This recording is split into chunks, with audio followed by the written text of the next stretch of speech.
Barra de Opinión presenta. Para mí justicia es que paguen con cárcel cada uno de los responsables a como les toque. Justicia es la no repetición de este hecho tan horroroso. Justicia es que los niños que quedaron vivos se les repare el daño como debe de ser. No había ninguna ley que regulara las estancias infantiles y mal llamadas guarderías. Ustedes organizan un juicio ciudadano que será en el Zócalo de la capital de la República. 29 de mayo a las 11 de la mañana, domingo 29.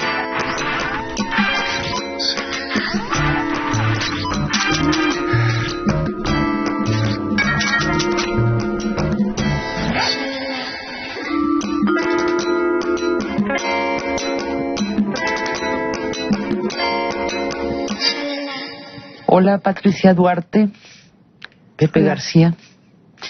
Ustedes son padres de Andrés Alonso, que murió en el incendio de la guardería ABC en Hermosillo, Sonora. ¿Cuándo es el juicio ciudadano que ustedes y otros padres de niños que fallecieron en esta tragedia realizarán? Va a ser el día 29 de mayo. En el Zócalo a las 11 de la mañana la cita. Zócalo de la Ciudad de México. Así es, la Ciudad de México. ¿A qué horas dijiste? 11 de la mañana.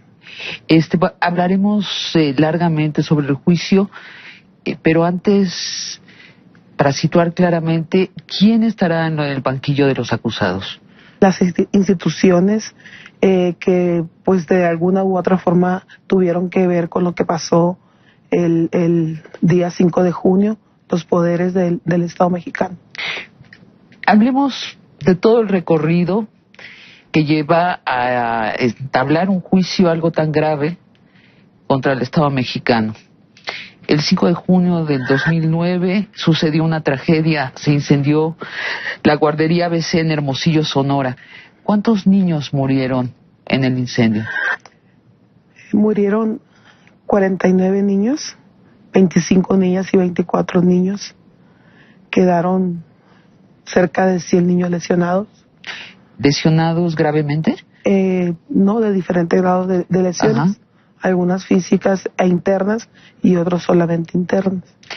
Pepe, ustedes perdieron a Andrés Alonso. Andrés Alonso, ¿qué edad tenía?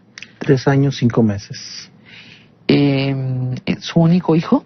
Nuestro único hijo. Su primer hijo. Lo llevan en el pecho en estas playeras que ustedes mismos mandaron a hacer. ¿Por qué lo llevan en el pecho? Porque es una manera de decirle a la gente que no olvidamos. Es una forma de expresar todo el amor que sentimos por él, a pesar de no tenerlo físicamente, y que la gente vea que estamos en pie de lucha por justicia. ¿Qué consecuencias psicológicas han sufrido las familias de estos niños? Hay muchos casos diferentes. Cuéntenos. Por ejemplo, en el caso de nosotros, yo no me he querido separar de mi casa ni de las cosas de Andrés. Las tengo tal y como cuando él estaba. Está su cuarto. Está todo igual. Nos cuesta trabajo pensar en tener otro hijo. Son ustedes muy jóvenes. Por miedo a perderlo. Es que con la pérdida de Andrés yo siento mucho miedo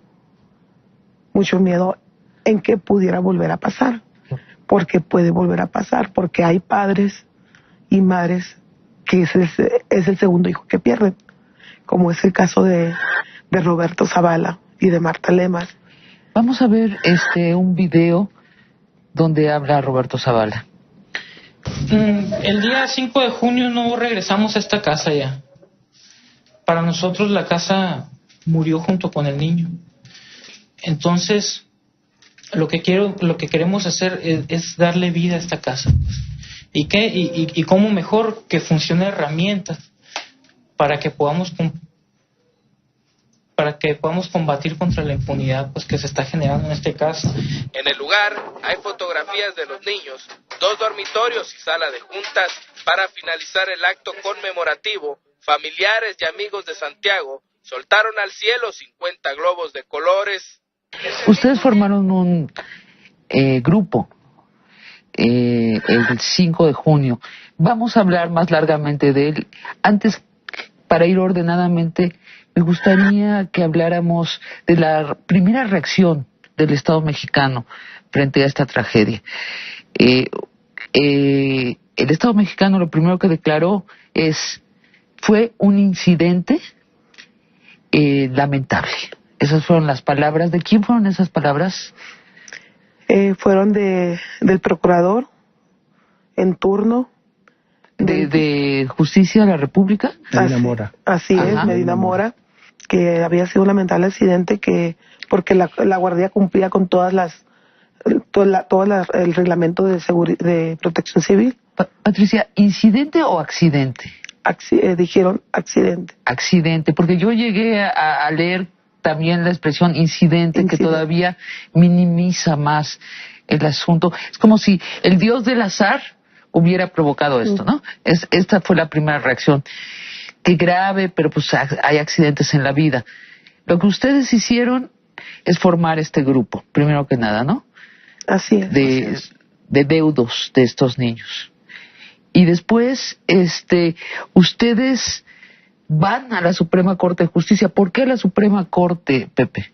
Vamos a la Suprema Corte porque, como tú lo mencionas en tus palabras, desde no solo a nivel federal, fue en todos los niveles de gobierno, tanto estatal, municipal y federal, fue una declaraciones de contención, de minimizar daños, de que 25 niñas y 24 niñas no era más que cuestiones administrativas, que había sido un lamentable accidente.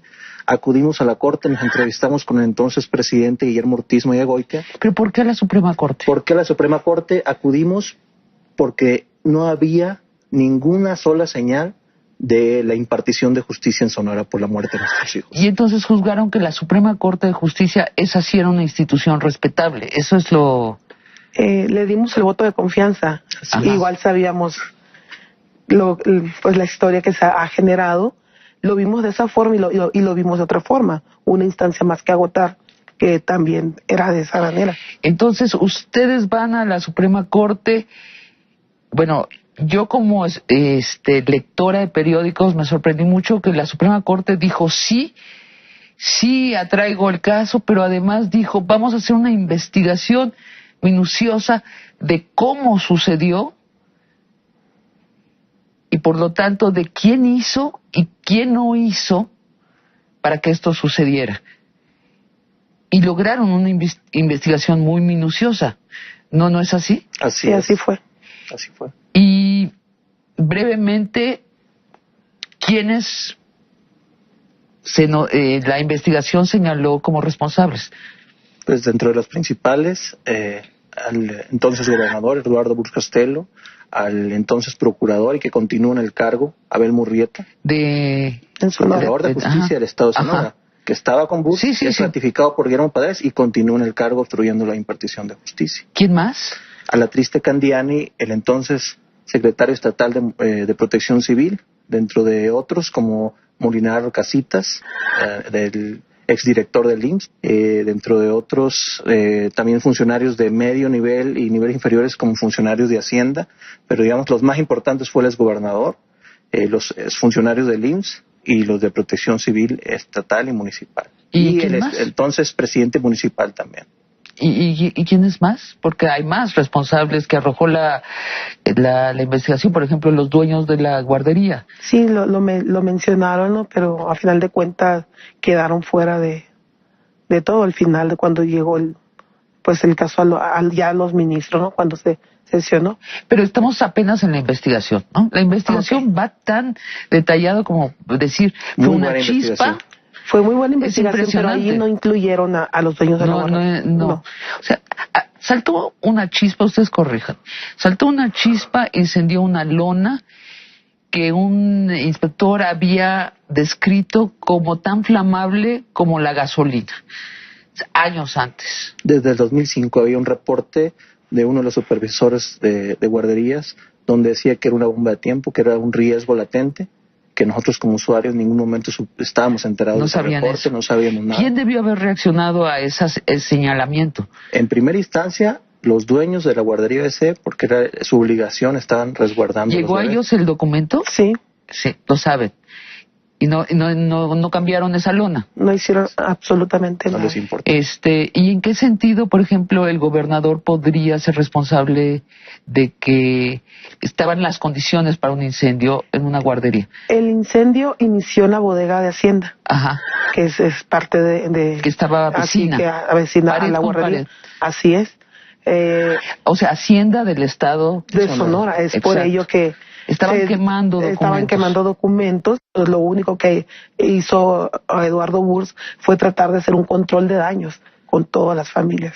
Estuvo mandando a sus secretarios de Hacienda, de Protección Civil, de Ecología, a visitar a las víctimas como si fuéramos, pues como lo dice Patricia, a ver el entorno, qué tan vulnerada estaba cada situación de las familias, para ofrecerles carros, para ofrecerles ampliaciones en sus hogares, ofrecerles empleos en el gobierno del Estado. Así fue como actuó este gobernador. Ajá. ¿Y en qué sentido puede ser responsable el que entonces dirigía el Seguro Social?